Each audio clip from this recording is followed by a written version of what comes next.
Bismillahirrahmanirrahim. Assalamualaikum warahmatullahi wabarakatuh. Waalaikumsalam warahmatullahi wabarakatuh. Alhamdulillahi hayyul qayyum alladzi ja'ala al-lughata al-arabiyyata ajmal al-lughah wa ja'ala al-lughata al-arabiyyata lughata al-Qur'an.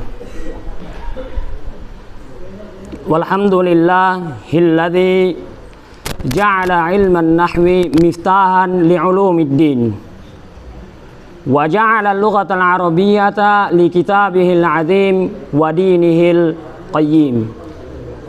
Wassalatu wassalamu ala khairir rasulillahi ajma'in wa afsahi man yantiqu bid-dadi minal alamin wa ba'du.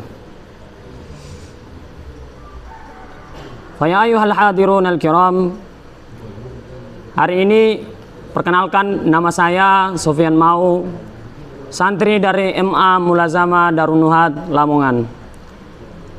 Pada sore hari ini saya akan membahas sebuah kitab yang di dalamnya terkandung pembahasan-pembahasan mengenai nahwu, ilmu nahwu, khususnya mengenai amil-amil.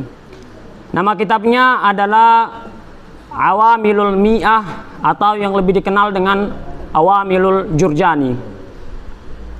Sebelum kita membahas sebuah kitab, sepatutnya atau sebelum kita mempelajari sebuah kitab, sepatutnya kita mengenal dulu siapa mu'alif dari sebuah kitab tersebut. Nah, kitab Awamilul Jurjani itu dikarang oleh seseorang yang bernama Abu Bakar Abdul Qahir ibni Abdurrahman ibni Muhammad al-Jurjani, seorang yang berasal dari negeri Jurjan, atau sekarang lebih tepatnya itu suatu daerah di negeri Iran. Ibnu Jurjan ini, Al-Jurjani ini atau Ibnul Qahir Al-Jurjani ini adalah seseorang yang memang benar-benar ahli dalam ilmu lughah.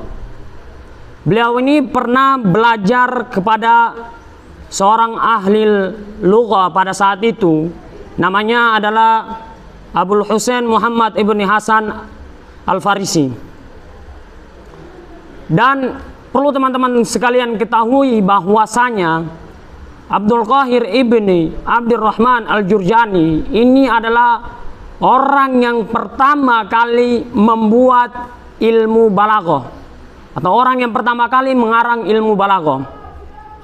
Luar biasanya lagi, Al-Jurjani atau Abdul Qahir ibnu Al-Jurjani ini tidak pernah belajar di luar daerah Jurjan. Jadi benar-benar produk asli lokal. Ini perlu kita jadikan contoh. Beliau nggak pernah belajar di luar daerah Jurjan. Dan kata Imam Suyuti di dalam kitabnya Bughyatul Mu'ah, di situ disebutkan bahwasanya Imam Abdul Qahir Ibnul Al-Jurjani ini hanya pernah belajar kepada Abu Husain Muhammad bin Hasan Al-Farisi itu aja. Akan tetapi Yaqut Al-Hamwa juga menyebutkan salah satu gurunya Imam Al-Jurjani adalah Ali Ibnu Abdul Aziz Al-Jurjani, yaitu seorang qadhi di daerah Jurjan pada saat itu. Mungkin ini biografi singkat atau pengenalan singkat tentang muallif kitab Al-Awamil Al-Jurjani. Jadi teman-teman sekalian, pembahasan kita hari ini adalah membahas seputar awamilun nahwi, amil-amil yang ada di dalam nahwu. Jadi yang kali ini kita pakai itu adalah bentuk kalam nazam dari kitab Awamilul Jurjani. Jadi Awamilul Jurjani itu ada kalam nasarnya namanya Awamilul Jurjani, ada kalam nazamnya namanya Kifayatus Sibyan. Yang kita bahas hari ini adalah Kifayatus Sibyan atau bentuk kalam nazam dari Awamil Al-Jurjani. Oke, kita langsung masuk ke pembahasannya. Innal awamila huna fami'atun lafziyatun fa ba'du ma'nawiyatun Lafdhiyatun minha huna naw'ani sama'iyun qiyasiyun siyani. Fal awwalul ahadu wat tis'una thanihima fasab'atun fad'una. Wal ma'nawiyatu biha darbani thumma sama'iyatu khudh bayani. Jadi pada sore hari ini kita akan membahas 4 bait yang ada di dalam kitab atau Nazm Kifayatus Sibyan. Perlu diketahui, jadi sekarang ini saya akan menjelaskan secara mubasyir. Jadi enggak berkata langsung. Innal awamila huna fami'atun. Tapi sebelum kita bahas bahwasanya amil itu ada 100, kita perlu tahu dulu, amil itu sebenarnya apa amil? Jadi definisi dari amil sendiri itu adalah ma aujaba kaunu akhiril kalimati marfu'an au mansuban au majruran au majzuman. Sesuatu yang mewajibkan akhir sebuah kalimat itu dibaca rafa, itu dibaca nasab, atau dibaca jar ataupun jazam, itu disebut dengan amil. Nah, kalau kita membahas soal amil, kita nggak akan pernah luput dari yang namanya amal sama ma'mul. Pertanyaannya, amal itu apa? Jadi amal itu adalah asarul amil fil ma'mul, pengaruh suatu amil yang terdapat di dalam sebuah ma'mul. Terus ma'mul itu apa? Ma'mul itu ma yaqa'u alaihi amalul amili, sesuatu yang mengenai atau terjatuh ke dalamnya itu amalnya amil. Misalnya kana Zaidun qa'iman. Kana ini disebut amil. Zaidun disebut ma'mul. Amalnya kana apa? Tarfa'ul isma wa tansibul khabar. Itu yang disebut dengan amal, amil sama ma'mul. Setelah itu kita masuk ke dalam pembahasan. Di sini kata Abdul Qahir Al-Jurjani, innal awamila huna famiyatun. Amil itu ada 100. Lafziyatun fa ba'du ma'nawiyah. Jadi dari 100 ini akan terbagi menjadi 2. Ada yang namanya amil lafziyah, terus ada yang namanya amil ma'nawiyah. Amil lafziyah itu apa? Amil lafziyah itu adalah ma zaharat fin nutqi wal kitabati, sesuatu yang tampak secara lisan atau secara ucapan ataupun tulisan. Misalnya ja'a Zaidun, ja'a ini adalah fi'il, fi'il itu disebut dengan amil. Tampak kita bisa mengucapkan ja'a, tetapi ada juga amil ma'nawiyah. Amil ma'nawiyah itu apa? Contohnya rafa'nya fi'il mudhari. Jadi rafa'nya fi'il mudhari itu disebabkan karena amil ma'nawiyah. Menurut Imam Jurjani atau Abdul Qahir Al-Jurjani, rafa'nya fi'il mudhari itu karena li'anna wuqu'ahu mauqi'al ismi, karena dia itu menempati atau hampir sama isim.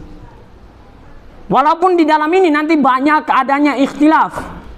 Salah satunya adalah ini, mengatakan bahwasanya li'anna wuqu'ahu mauqi'al ismi. Ini adalah pendapatnya Basriyin, atau salah satunya adalah Imam Abdul Qahir Al-Jurjani. Maksudnya apa? Li'anna wuqu'ahu mauqi'al ismi itu misalnya kita bilang gini, yadribu Zaidun. Itu seakan-akan kita katakan bahwa Zaidun daribun. Al-ism di sini maksudnya adalah sifat. Jadi orang yang yadribu Zaidun berarti orang yang memukul adalah Zaid. Sama seperti Zaidun daribun berarti orang yang memukul adalah Zaid. Nah, maka dari ini Basra mengatakan bahwasanya amilnya rafiul ibtida atau raful mudhari atau fi'il mudhari itu rafa gara-gara wuqu'ahu mauqi'al ismi, karena dia ya kayak gitu tadi. Sedangkan pendapat ini ada pendapat lain yang mengatakan bahwasanya diantaranya adalah Imam Kisai. Imam Kisai ini seorang ulama yang bermadhab Kufah, dan banyak dari ulama-ulama Kufah yang mengatakan bahwasanya yang menyebabkan fi'il mudhari itu rafa adalah tajarrud. Tajarrud itu apa? Dia sepi dari amil nawasib ataupun amil jawazim. Itu kan secara apa ya? Secara penglihatan atau secara pengucapan dan penulisan dia nggak ada. Tapi kok fi'il mudhari bisa rafa? Nah, itu yang disebut dengan amil ma'nawi. Terus lafziyatun minha huna naw'ani sama'iyun qiyasiyun syani. Sekarang kita bahas seputar amil lafziyah. Amil lafziyah itu kan tadi ma zaharat fin nutqi wal kitabati. Terus amil lafziyah ini terbagi menjadi dua. Ada namanya sama'i, ada juga yang namanya qiyasi. Sama'i itu apa? Ma tu'tamadu ala alsinatil arabi wala yuqasu 'alaiha ghairuha. Sesuatu yang memang udah menjadi pegangan untuk orang-orang Arab dan tidak bisa dikiaskan. Contohnya seperti apa? La linafil jinsi, la rajula fid dari. Yang menasabkan rajula itu hanyalah, beda halnya sama qiyasi. Qiyasi, definisi dari qiyasi itu ma yakunu sya'iatan wa yuqasu 'alaiha ghairuha. Sesuatu yang memang udah umum di kalangannya orang-orang Arab dan dapat dikiaskan. Contohnya seperti fi'il. Misalnya doroba Zaidun. Apakah yang bisa murafakan Zaid itu hanya doroba? Enggak. Fataha Zaidun bisa. Terus kata Zaidun pun bisa. Itu yang disebut dengan amil lafzi qiyasi. Jadi simpelnya amil maknawi, amil lafzi sama'i itu adalah sesuatu amil yang tidak dapat dikiaskan. Sedangkan qiyasi adalah yang bisa dikiaskan. Terus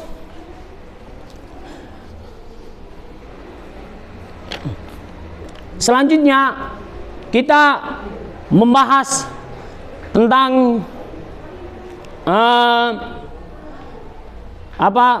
ma'mul.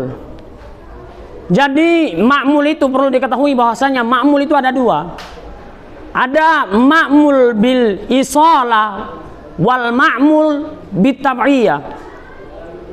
Ma'mul bil isalah itu apa? Ma'mul yang dimana dia itu tidak ada perantara, atau kalau misalnya ma'mul bit tab'iyah itu yakunu wasitatan bi matbu'iha. Ma'mul yang dimana dia itu di tengah-tengahi atau didahului oleh matbu'nya.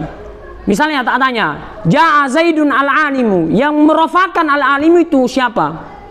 Apa yang merafakan al-alimu? Ja'a yang merafakan al-alimu. Jadi yang merafakan al-alimu itu bukan Zaid, tapi ja'a. Zaid hanya menjadi matsbu dari al-alimu tapi tidak menjadi amil dari al-alimu. Itu yang disebut dengan ma'mul bitab'iyah. Sedangkan ma'mul bil isolah ya kayak ja'a Zaidun. Yang merafakan Zaid adalah ja'a tanpa ada penengah-tengah matsbu'nya. Mungkin pembukaan hari ini cukup sekian. Kurang dan lebihnya mohon maaf.